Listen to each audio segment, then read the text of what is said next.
It promised so much, but so far it's delivered so little. No, I'm not talking about this Premier League season. I'm talking about Jurgen Klopp's farewell tour. A quadruple was on the line at the beginning, but sadly, only a Carabao Cup is their claim to fame this season. There still is an outside chance to win the Premier League title, but the odds on that are very low and dropping for every game week. We're going to discuss that and what's next for Liverpool in this week's episode of One Kick from Glory. I'm joined as always by Craig Yeah, yeah. and Matthew. But And we're going to get into this. We've got Mark joining us as well by the phone. He's going to share his thoughts on what he's doing. And to start off with, I'm going to hand over to Mark because obviously, as a Liverpool fan, a resident Liverpool expert, it's always good to get his insight and advice and thoughts on what's happening over at Merseyside. For you, Mark, how has it been for you this season?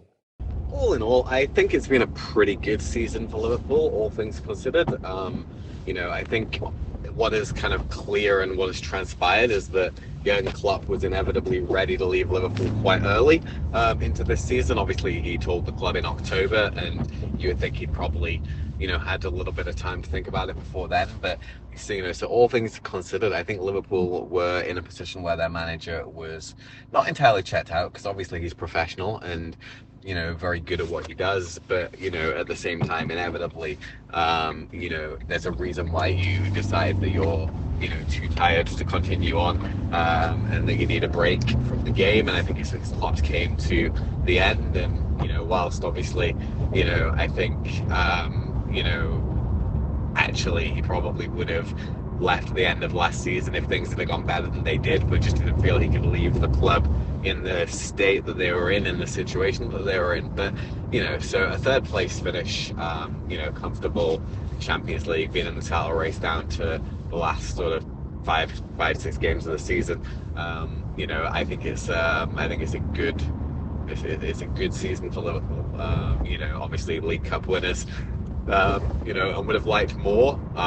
Considering is on the path for the FA Cup and Premier League and Europa League, but I think obviously Liverpool have just clearly got to the point where they're at the end of their tether and have not been able to do what needs to be done to get across the line. But yes, all in all, I think we can kind of clarify the season and as quite a good one. Yeah, I guess it has been quite an interesting time, and obviously things haven't quite gone to plan. I guess for you, Matthew, what's been your thoughts on Liverpool's season so far? I think ever since they did the whole announcement of him going, I just think that I don't know, it's affected the players' mentality a little bit and kind of shaken the club. That's like not necessarily for the best, and unearthed some problems that might have been there from the players to the management. We saw the evidence of Salah and Klopp having words, which is unlike them because the harmony is always there. He comes off as that friendly uncle that would just come in with the vibes, and that's poured out into the results. The result, Crystal Palace, for example, West Ham, arguably games they should have won. They got battered in the Europa quarter or semi, I can't remember, but that was a very uncharacteristic loss for them. You could even argue it's happened since before then, from when Salah returned from AFCON. You can argue that he's not looked like his true self. He's carrying some kind of knock or injury, or mentally, it's just been such a strain and a struggle to carry that burden of wanting to deliver, what he deserves, which is a good send off for the club. Changing the philosophy after years of nearly been 30 years of getting to a league title, of nearly been there, winning the odd European trophy, which is no small feat, obviously, but the one they've always wanted is the Premier League. They pride themselves on that. They got that good win against Spurs because everyone gets a good win against Spurs. But it's almost like it just kind of feels too little too late for the whole title front. They're relying on results that they can't control. The slimmest of chances, and they'll be holding on to that. But, it's not the farewell tour that they want. He probably would have won. I think they could have seen a little bit more of a party atmosphere about it. So, yes, they got a trophy for it, but in reality, Mm. they're a strong I case guess for for three you, more. Craig, They how really, have you really did. looked at Liverpool's season so far, and what's your general thoughts on it as well? I feel that after the loss against Man United in the FA Cup, I feel their form kind of dipped off there. There were loads of points ahead of Arsenal and Man City in the table. And I think their form dipped after that FA Cup game, and then the league game, they dropped points again. Then after their form, I think in February they were top of the league by a couple of points. Mm. and then after that it just went down. And after that, they lost in the FA Cup. They lost in the Europa League. They started struggling in the league, and then after that, they've just not been the same since. Yeah, I think that's one of the things like that. Those run of results have just been so uncharacteristic for them. I know they've had injuries this season, so I'm not going to try and make it seem like they've had their full strength squad and everything. I mean, they've lost key players throughout the whole year. Thiago got fit for one match against Arsenal and pulled up straight away. So it doesn't really help when they can't play the players they wanted to play. You've had Van Dijk, who's looked very much like Rip Van Winkle. You don't know who that is. His name is Vanilla Ice. Just like you could just slide straight through him. So it's just not been the best season for them. But I mean, there's just a lot really that you can kind of look at and think about. And I guess the first thing I want to talk about is, of course, the run-in. Since Jurgen announced his decision to step away at the end of the season, I mean, they won the Carabao Cup after that. So I don't feel like in the immediate aftermath of that decision there was a noticeable downturn in performances. But I guess for you, Craig, like, do you think what would you contribute to like this poor run of results that Liverpool have had in their last sort of like I guess 8 to 10 matches since the win in the Carabao Cup? They got found out. I think teams found out how to play against them. Like you pressed it, you stopped Mo Salah, and then they stopped scoring goals. The defense started making a lot of mistakes. Konate, who was solid before the start of the season, started making errors. The young centre back Kwanzaa made a couple of errors as well against United in the FA Cup. So they started to make mistakes. Alisson's been injured for almost 2 months as well. He was out for a while, but the backup goalkeeper did okay. Um, Salah stopped scoring without a form for a long time as well, and he normally scores a majority of their goals. Overall, there have not been that. It's not like there's been a lot of disharmony in the squad. Players, as I said, players like I said, Salah coverage goes down in tools, not really doing his job, and Nunes has missed awful lot of chances as well. Yeah, that's what I think really. Yeah, I guess to build on that, Matthew, do you feel like the players have taken their eye off the ball, or do you think it's more just the injuries have just caught up to them and they've not been able to perform at their best level because of that? I think the injuries have happened to the wrong players. I mean, an injury. There's no such thing as injury happened to the wrong player anyway. But when I mean the wrong players, for the Liverpool case, you're talking about the generals of the team, the Salahs of this world, the Van Dijks of this world. A couple of years ago, he almost looked washed. I think it was a year after they won the title. I think last year. Last year, and they were shadow their former selves. Convinced ourselves that it was going to be another Pep and Klopp title race. Injuries from last year have still kind of found their way around here as well. You have to remember that they're overworked. 2 years ago, when they won the Carabao and the FA Cup, they were going very much on the strength going on for 4. And they felt that last year. And if anything, it's kind of caught them up again this year because, like Craig said, they were, a shoe-in at the top. They were far, they weren't far enough they couldn't be caught, but they were far enough they were comfortable. And I think whether you can shoot it to the announcement of his leaving, I don't personally know. But when you go this hard when you're not used to going this hard for trophies normally, it can come and catch you and find you out eventually. Salah gets injured. Was it Diaz or someone gets injured? Jota we haven't seen for ages. There's a lot of responsibilities put on players that are still kind of coming up through the team. Harvey Elliott's and Curtis Jones of this world have got a lot to kind of take on their shoulders. Darwin Núñez, he's still got to find his feet. He's very much chasing. They bought him at the same time as Haaland, like we know. So I expect some kind of a similar return. I don't know. It's going to be a massive change for them. They're going to have a few, maybe 1-2 seasons where they came playing catch up a little bit to whoever's going to be hunting for the title next year. But yeah, their generals, through injury and just leaving, like Firmino and Mane are bigger losses than they thought, maybe. And just a lot of their players just aren't performing at a high level. Alisson was some clangers, which is very unlike. You can argue that Keller has been a bit more of a stable keeper at times, So players are feeling it. Sales and injuries really haven't helped this year. Yeah. No, it really hasn't. I think it's one of those things where, I always remember, and I was saying on last week's podcast, like when Arsene Wenger left, and just like,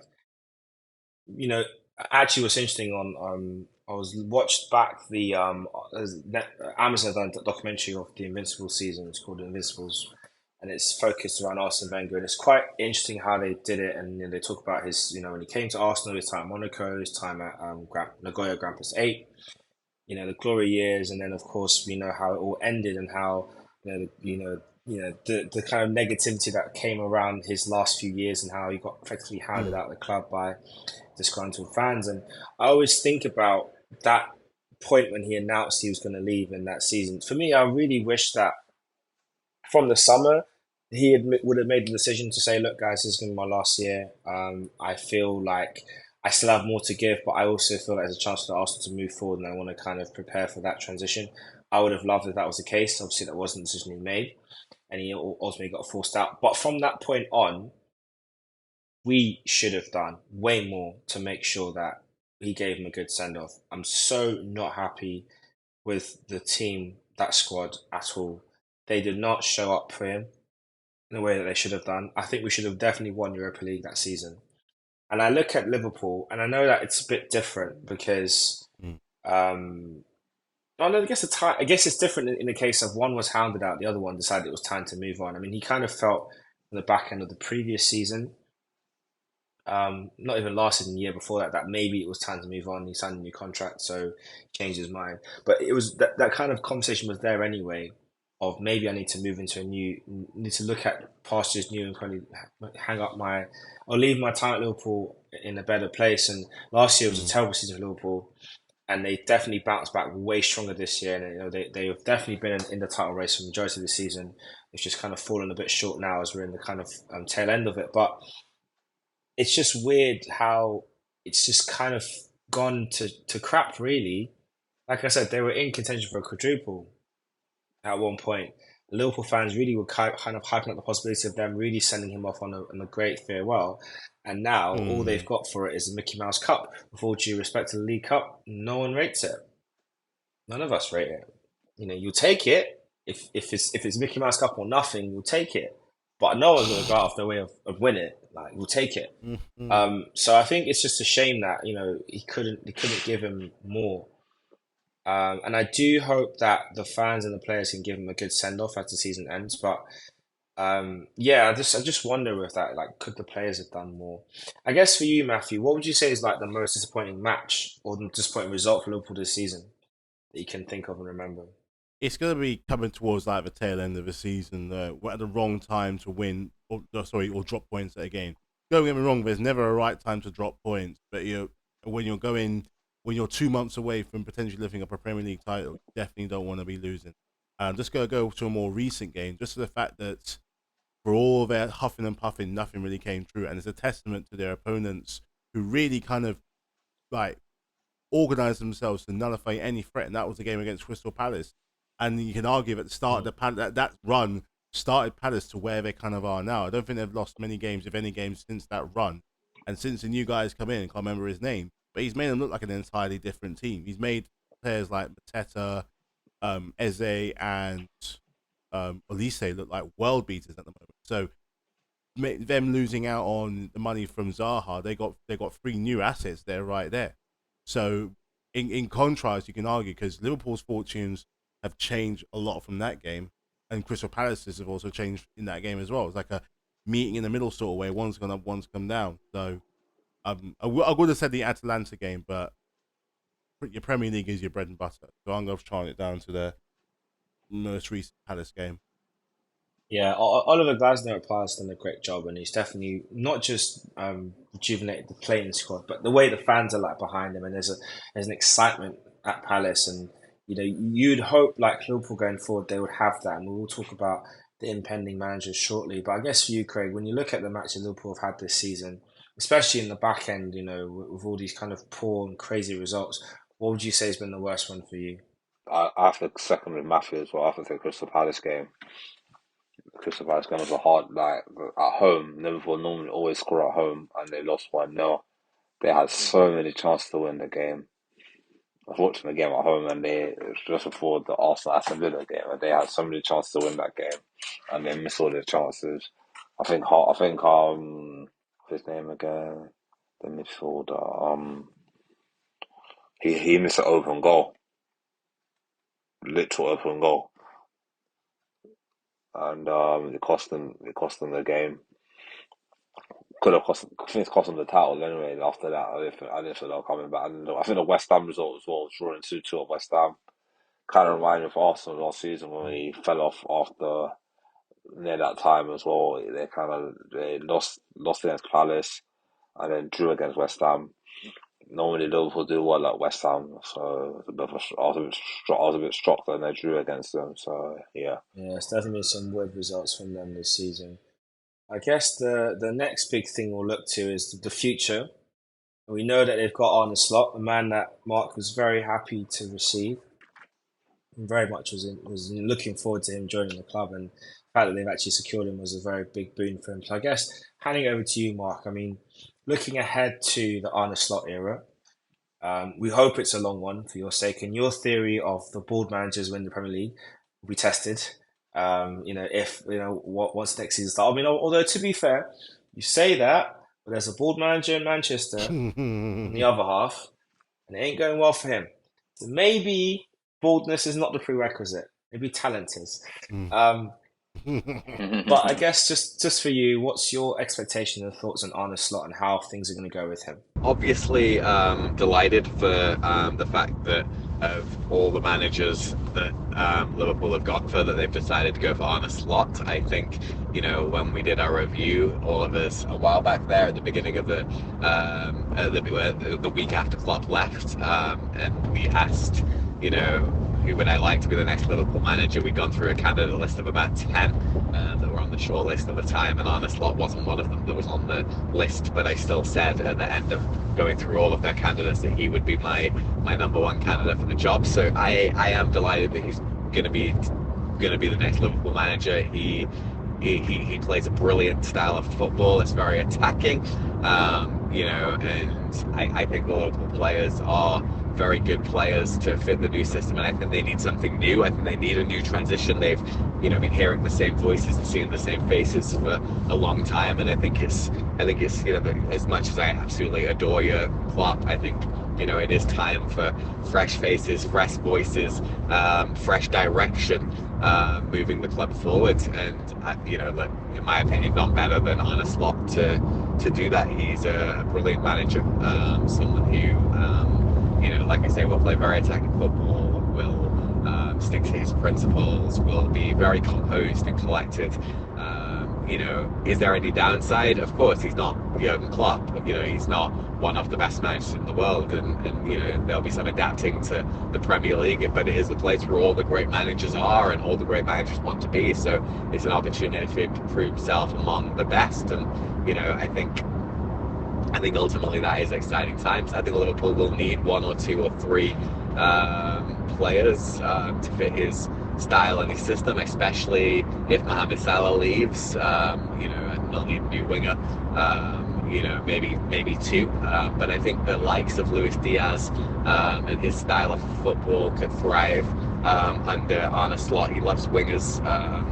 He's famous for talking about asking the final board to buy him loads of wingers because he gets through them really quickly and uses them a lot. So I think he also likes two defensive midfielders. I think McAllister will fit nicely as one of them deep line midfielders, and I would probably go Trent the other, but then we need a new fullback, and then maybe another deep liar, but we'll see what he decides to do with Trent. But for me, I think it's time for Trent to transition into midfield and buy a new fullback and then go from there. But very, very exciting times for Liverpool with Arne Slot, and I think understated times. Nobody will expect us to win the league next year. Nobody will be surprised if we're battling for a top 4 spot, and I think that's where the reality is a level of pressure is taken off, and I think he'll do well. I think he'll surprise most people.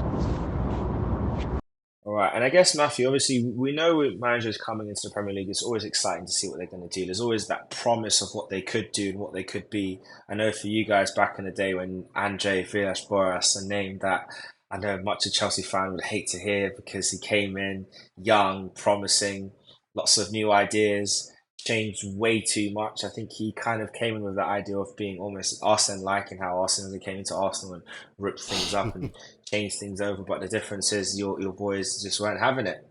But with all that in mind, like, what are your expectations of Arne Slot in his sort of like start to his reign at Liverpool, and what do you think realistically will be the outcome for Liverpool next season? Um, he's got to establish his own way of doing things.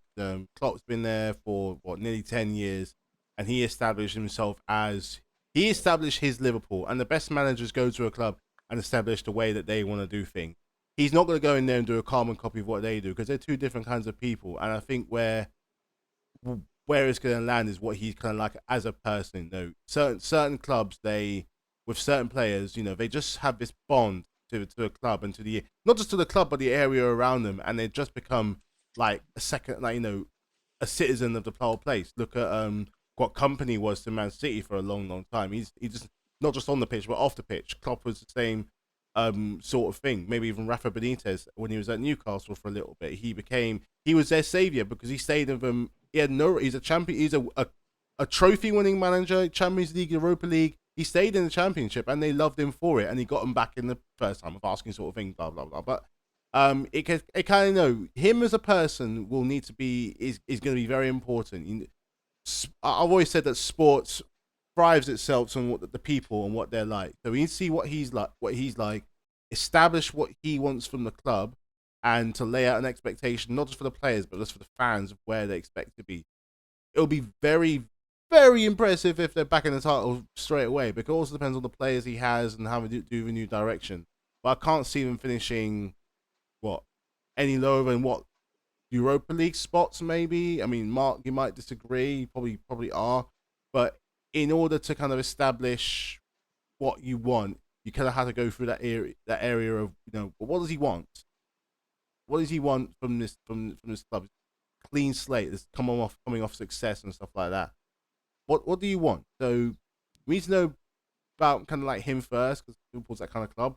So yeah, establish an identity and go from there. I guess on that note, then, for you, Craig, like, do you think the transition will be like Ferguson to Moyes, Arsene to Unai, or do you feel like it will be almost like Zidane taking over, and that he comes in and he's able to just like continue winning straight away? Like, what do you think the possibilities are for Liverpool next season in terms of trophies?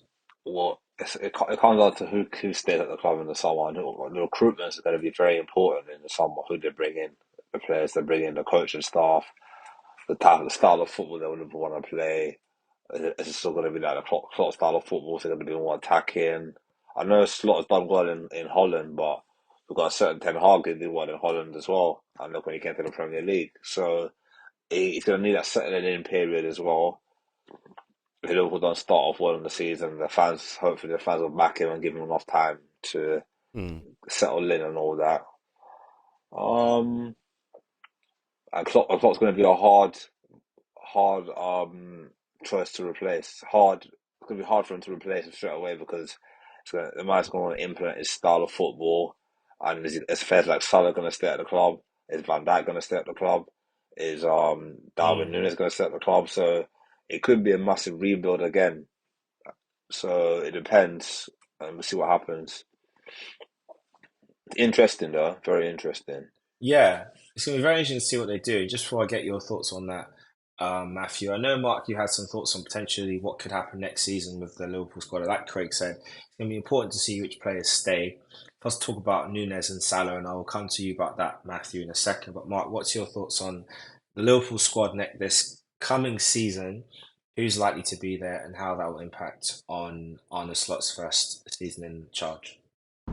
Look, I think Van Dijk has came out today and said that he's planning on staying at the club. So I don't see any way in which he's not part of the transition forward, and I think that's a good thing for the club. I think the club needs stability among their leaders and among their big players, and I think Virgil making it public that he wants to be still at Liverpool, that he loves the club and wants to be part of that transition. I think Arne Slot as a manager, both being Dutch and being someone that he follows, that he's happy with and confident in, and that's That's a good sign. Now, Mohamed Salah, on the other hand, I think his time at Liverpool is up. I think he's been fantastic. And I still think he is a fantastic player, but I think at this stage, with the new transition and the new direction, obviously he's really kind of been off the ball for the last sort of 7-8 weeks of the season, where Liverpool, has coincided with Liverpool falling off in, the FA Cup, the Europa League, and the Premier League. But I do think that his time at Liverpool is at an end now. If he's still here next season, then I would be obviously still delighted with that. But I would expect at this particular stage that Mohamed Salah will end up in Saudi Arabia this summer, and Liverpool will have a relatively nice paycheck. It probably won't be the 100 million that they turned down the summer just gone, considering he's going into 1 year left on his contract. But I still think they'll be somewhere between 60 and 80 million or something like that will be put up, and that Liverpool will reinvest that in a couple of new players that Arne Slott wants in his squad, I would imagine. So yes. Right, now, Matthew, this is for you. Now, we know how much Darwin Núñez has been frustrating. To describe him as being like Marmite, I feel like is an understatement and doesn't really do Marmite justice. I think when I watch him, I see the footballing equivalent of Bambi on ice, because he does everything right, but the simple thing, which is putting the ball in the back of the net. Sometimes it's his shot choice is wrong. There's just so many things that are just not quite there in his game. I know there was a lot of controversy online recently because they checked on Instagram and he literally removed all pictures of him at Liverpool except for his profile picture. Everything else is him in the national team. That might mean nothing. That might mean everything. Who knows? But with him and Salah, the question I want to ask you is, do Liverpool need to sell them both to move forward, or can they endure another season with them both? Bearing in mind, Salah will be going into his last year of his contract. Núñez still has a couple more years to go, but what do you think they will do with those two players? Controversially, I'd keep Núñez and actually sell Salah. Ooh. Because, like how Hazard was with Chelsea, you get the sense they get a lot out of a player that's been there for quite a time, who's established himself as a Premier League certified player, a legend to the club. They love him there.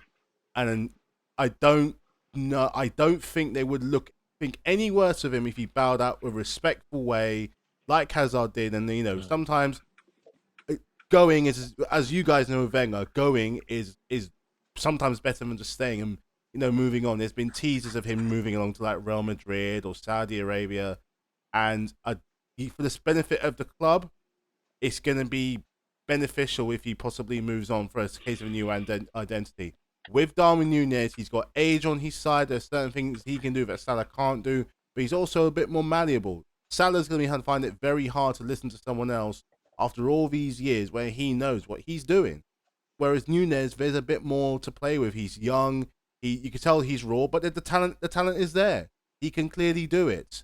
And you've invested a lot of money in this guy. You've got your money's worth in Salah, 100%. And who's to say that you won't get your money's worth in return? Should you sell him? I would say this season. He's in that bracket. He's in that bracket now. He's what, 30? He's 30. What, 32? Something like that. 32, 33. Yeah. Around around that age. He's got. I mean, we've seen that lately. That age, it doesn't mean a thing. Lewandowski's still doing it and all that stuff. A lot of players going on. If into like Modric is still doing it. He can stay competitive for years if he wants to. But I just think that for the sake of the club and for the sake of him, I think it may be time to moving on. The last thing you want to do is have him stay there and problems to keep coming along. Because unfortunately, he could turn, like with Wenger, he could turn out to be a bit of a scapegoat, and you don't want that. You want to be able to look back and be like, wow, look at the times. Imagine this, and I might be wrong for saying this. Imagine if Wenger left after 2006, after that Champions League final. After that, he lost with like, you know what? I've got as far as I got with these guys. For me personally, I know you could tell me that I'm wrong. You probably will. But if he left after that 2006 final, Wenger's legacy would have been untouchable if he left in 2006. And Salah's probably thinking the same thing. Protect the legacy that you have, and just leave on the high. Yeah, I mean, I think Wenger could have left at that point in time. It would have definitely not been possible because of the stipulations on the stadium move. we needed to he actually needed to stay in the contracts that had been signed with the bank. So I think that the reality is that I think even you'd even correct me if I'm wrong, Craig, but I think 2015, Mm. after the first FA Cup final back, was definitely the first window. And then you could argue 2017 after the Mertesacker final when Rob Holding and Mertesacker at the back kept Diego Costa quiet. I think after those two finals, I would have definitely bowed out. Pick either one and it would have been fine. 2014 final. Yeah, because we won it back to back. We did 2014, then we did 2015, then we had a gap, and 2017 was the last one. Maybe 2014, Yeah, when he won it against Hull. He was out of contract at the end of the season as well. I think if he left then, but I thought that what he could have done was if he had left after 2014, a lot of managers were available. Klopp was available, Guardiola was available. All these managers were available then, so you could have picked your choice. And then the money you could have got for the managers could have got to buy players. Well, you never know. Hindsight is a thing, isn't it? It's like a thing. So you never know what would have happened if Wenger had left then. Maybe we would have won more trophies if we had the right manager, the right system, the right players. So, yeah. I think him staying on has affected people's perception of his legacy. I don't think it's dented it. I do think it's created this nasty stench because at the end of the day, you look at Wenger's era and now it's kind of split into three parts. You Mm, have the hybrid days and basically the everything up to the Invincibles part. You have the Emirates Stadium moving and I call them the greats, the nearlies, and the failures. That's how I look at the three eras. And even in the failures, we still won trophies, but nowhere near the level that you'd want. So hmm we've come a long way, but it's going to be interesting to see like what we do going forward. And yeah, I mean, I'm happy with what Arsenal are doing now, but I know Wenger himself said in that Invincible documentary he regrets not leaving Arsenal because he kind of made Arsenal his whole life rather than it being a job. And the way how he got hounded out wasn't nice. And I'm really hoping that this season and seasons to come we can really bring Wenger back and kind of give him the proper respect he deserves. But yeah, and I guess on that note with Klopp and Liverpool, I think it's going to be important that they are able to kind of just put this season down to just one of those things and not make it anything more. Um, but we'll see how it goes. 1-1 the Champions League between Madrid and Bayern Munich. Tasty times. Um, right, lots of things happening. Not much more to say about Liverpool. I guess the final thing for you guys. Will they be in contention for the title next season? Matthew and then Craig. Mm. It depends after their first 10 games. Nah. With a You Manny just with a got you got to manager. go by your No, gut. You no. got to go by your gut. I'm putting you on the spot. Personally, I don't see it. I don't see it. Craig, what's your take? Will Liverpool be in contention next season? they're going to go for a transitional period. Like every other club that's scored them, but their managers left. So I can see them being in the top three, top four, but I don't think they're going to challenge next season. No, I'll be surprised if they do. It depends on if they get the right players in, but I see other teams that are below them now challenging next season. Right, before we go on to talk about more of the Premier League, obviously right now what's quite interesting is, we've got the Champions League second leg is being played as we record. Bayern Munich against Real Madrid. They've gone to a VAR check based on what I'm watching about the goal which Real Madrid scored to equalise. It might get chalked off. But aside from that, Dortmund have made it to the final. Marco Reus's last ever season for Dortmund, last ever match for Dortmund will be at Wembley. It might be against Bayern Munich. It might be a throwback to that final, which he was last there over 10 years ago. It may not be. So if it is a repeat of that final, it'll be interesting to see whether they can actually get over the line this time. But I mean, I think it's just fascinating how Sanchez had such a phenomenal season. Such a phenomenal season at Dortmund, and how Eric Ten Hag could not get a tune out of him. And then also on top of that, you look to the Championship, we've got Leicester and Ipswich back in the big time. Obviously, Ipswich has been a long time since they've been out of the league. Kieran McKenna did an amazing job there.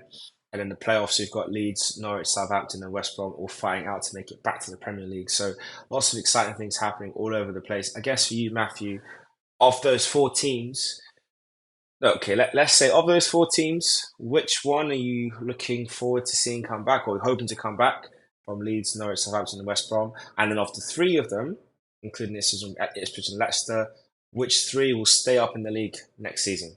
I want Leeds back. I've got a personal connection with Leeds. I know people, I know fans. I've got family who are Leeds fans. So, and just I think it's nice to have like a club like that with its legacy. You know, we're seeing the kind of legacy clubs kind of have a bit more of a fight. You know, shame Coventry. I mean, they're a good. I mean, for what it was, they had a good season. FA Cup semi, almost made it to the playoffs. So it seems as if legacy football is making its way back. I'd like Leeds to come back. I think to stay up. I think to stay up. I think less. I think Ipswich will. I see Ipswich making like I don't know. I don't see them being relegation for that. I think they're too good and too organised for that. They've got a good bunch of players. A lot of them they'll keep on loan and things like that. The Murray Hutchinson keeping him is going to be a very kind of big task. Maybe pin some Premier League pros that maybe rejected from their other clubs. But unlike Burnley, I can see Ipswich doing something a little bit more. I think they got a bit more about them. I don't think they're going to be as big of a letdown. I think Leicester are going to be all right. With Leeds, it's always just been too open from the back. It's been a problem since Bielsa. It's still a problem now. You know, they're open at the back, but like Swiss cheese, far too open. I think they're going to be the ones.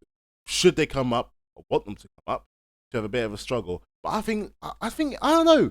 I'm not saying Ipswich are going to be winning the Premier League. No. But I think there could be a shocking for them. They might do better than people think. They look a much harder team to beat. They really do. Interesting. That's harder. I guess for you, Craig, of those, the four potential ones, who you hoping makes it up, and do you think the three will survive come next season in the Premier League? Like Matthew, I've got a soft spot for Leeds as well. I want Leeds to get up this season. I think they play good football and they've got some good players as well. Hopefully they learn from the mistakes from getting relegated last season. I think Ipswich might surprise a few clubs.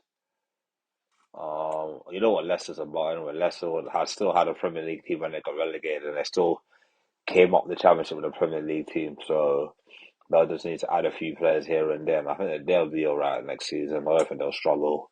They've got a good manager. Pep's old assistant, I think, or coach was at Leicester, so he'll do well. Enzo, he'll do well. I think McKenna has to be manager of the season in the championship for what he done at Ipswich, back to back promotions. When they started there, they're the 17th in the league, and he moved them from there to back to back promotions. So you have to give him credit. He used the loan system very well. Got Amari Hutchinson from Chelsea. He got one player from Brighton as well. So he really used the loan system very well, and they both performed very well this season. Scored crucial goals and important goals at the right time. So it's good to see what they're going to do next season. Their recruitment is going to be very important. Who they bring in, and who they get rid of. So that'll be very important. Like if they want to stay in the Premier League, they're going to have to bring in Premier League proven players. Maybe look for a couple of free transfers here and there. Look in the loan market. So yeah, I think they'll be all right next season. I know nobody want to go to Portland Road. It's a very old school stadium, old school, like a bit like Luton, very old school, very close to the fans, are very close to the pitch, a bit like Highbury was. So yeah, Do you think all those teams will stay up next year, or do you think one will probably struggle more than the others? if they just make good recruitment, I think they could struggle. But I feel like their managers are proven. Even the manager at Man United, he might be able to get a few players from there or from wherever they can get them from. So it depends how they start. It all depends on all the players they bring in the summer. That's what I said. All three of them, all four of them, you said potentially who goes up. It depends on the recruitment. Recruitment is going to be very important. Yeah, recruitment is definitely going to be very important to see what teams do. And obviously, one club that we know recruitment is the name of their game, Chelsea. On a bit of a mini turnaround, although I don't really know if it's a turnaround. I feel like it's just another roundabout and they'll crash back off it again. But anyway, that's a good run of results. Matthew, I guess, as the season is coming to an end, your players seem to be figuring out that, what to do on a football pitch. And your coach seems to figure out what it means in terms of playing players. I mean, I saw some clips of Thiago Silva's farewell dinner with the players the other night, and it was quite emotional, and I really do feel for him. He's gone back to his boyhood club, which is amazing. Great story for him, but just a shame of how it's ended with him in Europe. I just don't think he's been respected in the way that he should have been done by numerous coaches at Chelsea. But anyway, How are you feeling about your team now as the season comes to an end? There may be something to salvage. If we win all our games, we could actually get sick. We could actually win our games. So, good win against Tottenham, an even better win against West Ham. Cucurella has taken a right turn from last season to where he is right now. That change in position has done him absolute wonders. He's always been a good player there. It's just a case of finding where he works best. So it's a good case of him having a bit of redemption. He's still young. He's still got so much that he can do. And I find it's like he's kind of. We've been saying this before about Poch, where he's just to figure out the team that he likes best. And this team he's had here for the last, 2 or 3 games, from the second half at Villa through the whole of Tottenham and the whole of West Ham. This seems to be his little kind of happy spot here. Even Nicholas Jackson's finding his feet in the goal again. Nearly 15 goals is for him. Cole Palmer's got more than 20 goals. He's only behind Erling Haaland. And even though I just feel like he's found what he likes. And Nkunku came back for a little cameo appearance. Who knows how different things will look if he was fit, like just slotting in, certain games we're not losing. That cup final, when maybe we're not losing that. But it kind of, it's still not ideal for what we've spent, nowhere near ideal, the expectation for what we've spent. But the fact that something is still quite salvageable at the end of the season with Europa League is going to be so good for these young players in the case of they see what they achieve. When you work with kids certain times, like I do, they sometimes want to see from where they were to where they are. Last year we finished 12th. A joke of a season finishing that low behind the table. Okay, this year the fact that we're finishing a little bit further up with potential, with the possibility of getting into Europe with a cup final behind us, a semi-final behind us. Granted, I'm clutching at straws here. I really, really am. But this can sometimes be the catalyst to what we need for the next few seasons. We can go on an absolute tear next season if we wanted, provided he gets the right balance of players, that he wants, and unloads the players that he doesn't need. Enzo Fernandez he's going to be injured the rest of the season. He might not even have a place for the midfield that we have right now. We clearly work a little bit better without him. Caicedo is able to flourish a little bit more. Having the presence of Thiago Silva, I think, is a massive thing in there. I think you need his presence in the team of just how much of a pro he is and just how much wisdom and experience he has. It's just better. Things are just better when he's around. They're just better when he's around, So look, this could be we win all our games, which I think the 2 hardest ones we've got out of our way.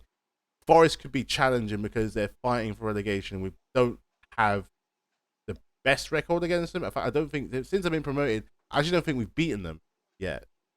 So this is one duck we got to clear, and then we win the rest of our games. Thing is them, Brighton, and Bournemouth we got next. All winnable games with the form that we're in. So I've got the slightest bit of hope that we win all our games, we get sick. And all of a sudden, things just look that little bit brighter. Yeah, then the issue with you is if you do get 6, that does put you into UEFA's kind of financial fair play bracket, and that might impact what you want to do this coming season. But there, you need to be in Europe, so we'll see how that goes. I guess for you, Craig, I want to land this at you because I was having this conversation with a Chelsea fan this past week, and it got a very contentious conversation, and we couldn't agree on where we sat. I kind of broke it down to them, and they didn't agree with me. But Man United or Chelsea, who's actually having a worse season between the two? Can I break it down? Go for it.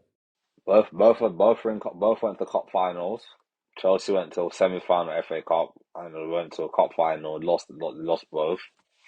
Man United are playing Man City in the cup final. Most likely they're going to lose that as well.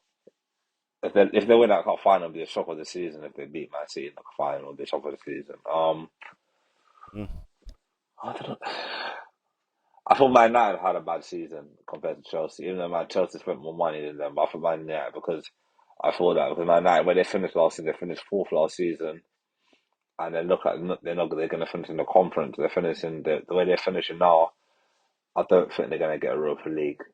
I feel like Chelsea might pick them to Europa League if they continue in their good form. I think it's been a poor season for United, but I think they had a lot of injuries as well. But I think Man United had a poor season. Okay. Compared to where they were last season, they've gone backwards. Matthew, your club or the Manchester club, who's had a worse season? We've got better, they got worse. They spent a lot of, Their recruitment's been not much better. Like I said, they buy players that look good in the shirt, not necessarily do good on the pitch. You got a lot of guys there on big wage, on big money that, you know, you're trying to revive some of the olden days with. You think you can get a group of players that kind of revive you of the class of 92, and they just ain't doing that. These players are here for the money and the money alone. You know, like, and for what's expected, you can argue they got a better manager than us, which we probably do in terms of his experience in Ten Hag with his reputation coming from Ajax.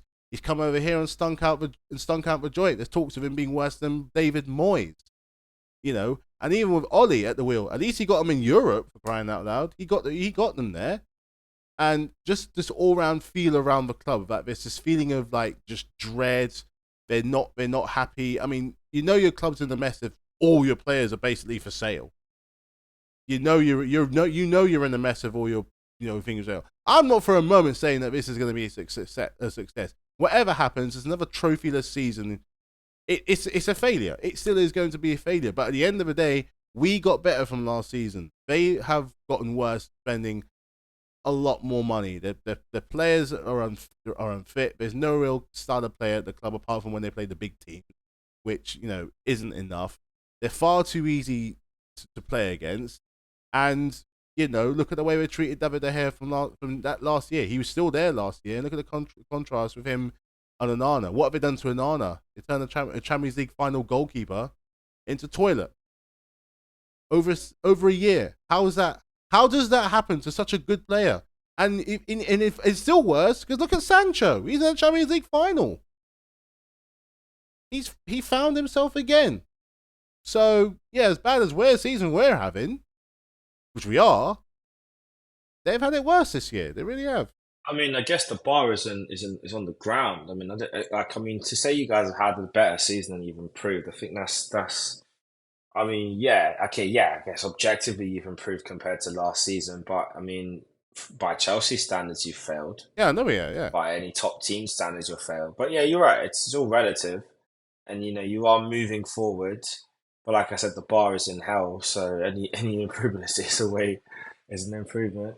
I mean, for me, I think your season's worse than theirs. But I guess what you're saying, Craig, is a good point about where Man United finished last year, where they are now. It's just terrible that they're just continuing to run further down. And I guess the thing to end everything on, of course, is the big topic for this season, the title race. It's still a lot to play for. We were at the game at Bournemouth at the weekend. That was great fun. Loved being at the Emirates, and I will be in the vicinity for the last game of the season, whether in the stadium or outside. It doesn't matter. I'll be there. If you see me on AFTV, don't worry about it. Anyway, yeah, like it's definitely been one great season, and for me, irrespective of what happens now, I'm proud of my team. I think we have done a lot. We've learnt a lot, and judging by the screams of my neighbours around me, Ram should have scored again. So yeah, it's been great, really. What a mistake from Neuer and tapped in by Hosselu for 1-1. Anyway, so yeah, it's just fascinating to see how things are playing out and just how this game race will go. I guess for you, Matthew, like when we look at the games that are left, there's 3 games left for Chelsea, 2 left for Arsenal. Arsenal have got Man United next, Everton at home as the last game of the season, Man United at Old Trafford. We owe them. We owe you guys for starting matches. And then, of course, Man City have quite a few. They've got Fulham next. Then they have a little trip to. Is it at the Lane? Is that the toilet bowl? Yeah, they go to the Lane to play against Tiny Tots, and then they have a game at home against West Ham, or is it London Stadium? Yeah, It's at home, isn't it? Mm-hmm. Mm-hmm. Well, they got West Ham last game of the season, so I think so. Yeah.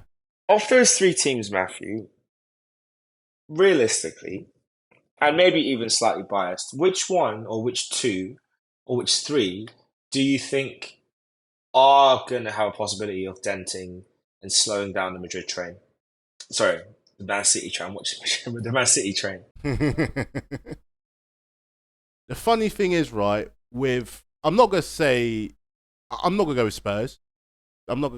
They've been hopeless these last few games, and there's nothing to say that they're going to do anything different. Chelsea, Arsenal, Liverpool, they're going to complete the set and get tapped by all the top teams. Okay, it's just going to happen. With Fulham, Fulham are strange. they're the strangest club because they got all these a very interesting combination of aging and thing, and yet there's sometimes, like you said last week about Willian, he's found his old form for where he was back in the day at Chelsea. I'm like, where has this come from? I'm not just saying, looking at just him, they've got players like Jimenez, he got an old pro for Bernd Leno and all these other like young guys. I think is it Bobby Reed, Derek Reed or something, he's there. You know, he's a half-season player as well. Alex Iwobi. They got decent guys and they had some decent results. And Craven Cottage, if you've ever known, in comparison, is a tiny old stadium. You know, and if anything, I think you'll probably get more of a game from them than someone like, say, Tottenham, who like they're kind of thrown in the towel. You know, yeah, we got West Ham. I don't know, but Fulham just seem to be the one. I think there's something is going to happen. Something's going to happen there. For you, it's the obvious one. It's Man United. It's the obvious one. It's your biggest rival. And there's going to be, and there's heritage at stake here, you know. Heritage versus money is going for this title. Which one's going to luck out this time? Is it going to be a new one, or we're going to do 4 on the bounce? The Empire Strikes Back settings, you know. So I think for you guys, watch Man United, because as terrible they've been, you know, they'll turn up for this. They did it against Liverpool. They will throw every single. I've just got a sneaking feeling that yes, you owe them a battering, and that's what I think is going to happen. But they have this horrible feeling of these games throwing everything, even if it means they can throw everything as much as they want. We just got to be professional. We got to deal with them. Like you said, they're due a battering. We just got to be professional and do the job. Yeah, I don't know. I mean, unfortunately, I don't see City losing. I think the way the top 3 is City, Arsenal, Liverpool is how it's probably going to finish.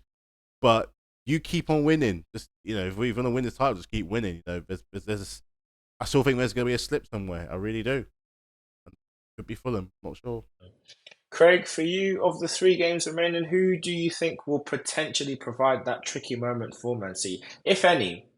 I think Fulham. You know, I'm backing Fulham. Tiny Tots are going to fold over, man. They're not playing for anything now. They know they're not going to get top 4, so they don't want us to win the league. So they'll just let. Yeah, but they got to hold on to 5th though. Real Madrid are 2-1 up. Hosselu 2 goals. The goal was just given by VAR. But yeah, no, I think Tottenham. You never know. But I think they can't throw the game away because Man United are kind of behind them. For pride, you're thinking that they should at least salvage their season. But I don't know with this Tottenham team, man. I don't know what's happened to them. They're just gone left. They're just gone Highline FC. You said you don't know what. I love how you say you don't know what's happening to the Tottenham team. Bro, this is the history of Tottenham. This is just what they are. This is just who they are. This is who they are. Every time they try and rise above the shadows of mediocrity, it drags them back down again. This is just who they are. For once, we're asking them to not be what they are. Don't be mediocre. We're asking them to go against their nature. Don't be losers. Don't be bottle jobs. Don't be failures. Do something useful for the good of football. One time. You know, they made a Champions League final a couple of years ago.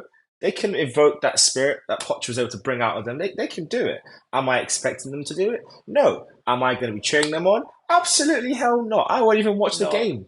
I'm going to be out doing other stuff. I don't care. But if they do, thank you. If you don't, it's just Tottenham. I don't expect anything less. You know, that's how I look at it. That's how I look at it. It's as simple as that. But for me, whatever happens from here on out, like if the season stays as it is and we finish 2nd and we win all our remaining games and Man City win all the remaining games, like that's an incredible achievement. We would have had more total points than any season under Arsene Wenger, including the Invincibles. We would have had our most wins in the Premier League season ever. I think our most goals in the Premier League season ever. So like by all other metrics, we've done enough to win a title. But for the fact that you have Man City and his 115 angels, helping out. In fact, I was reading online today there's a possibility that Man City want to settle with the Premier League, this whole thing out of court. Now, I don't know what that means. To me, that don't sound really good. But as long as that means they get deducted points for this current season, I'm all for it.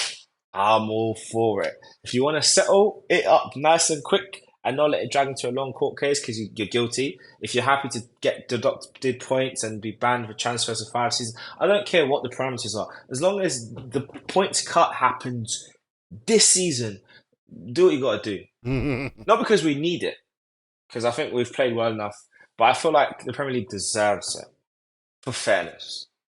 You know, drag Man City out the top. You know, if Man City fall out the top four, that makes it interesting now. Tottenham now have top four to play for. Means Chelsea could potentially get in there as well if you drag them out of their points. So it's a lot more than just Arsenal's title at stake here. The rest of the league, we could all benefit from Man City getting dragged back down to where they should be, not the fake lofty perch where they've put themselves through all their financial doping, alleged financial doping. Anyway, I think that we'll call that a night. I guess as the final thing before we close, Matthew, have you got a hot take for this week? I think that might be it. When I mentioned about Wenger, I think his legacy would have been better if he left in 2006. And personally, I'm sticking by it. I'm sticking with it. An interesting one. I mean, again, I know you've mentioned Tuchel. He's going to be crashing out of Bayern Munich unless he can get a goal in the next 5 minutes' time. But would you have him back at the bridge? And Craig, after Matthew answers, do you think Tuchel should come back to the bridge? I mean, we've done it before. We've had managers return before with end on a better, end on a high. Have Todd Bowley, egg on his face, foot in mouth. Take your hiding. Learn from someone who actually knows about football. And go from there. And when he does should he bring us back up the table, which inevitably he would, then that's how you learn about football. I mean, you may actually learn something. Not to get rid of a winning manager. So yes, I would have him back, but he won't come back. Craig, do you think he should go back? I think he's got unfinished business at Chelsea if he does go back. But it's not the same Chelsea that he left when he got sacked.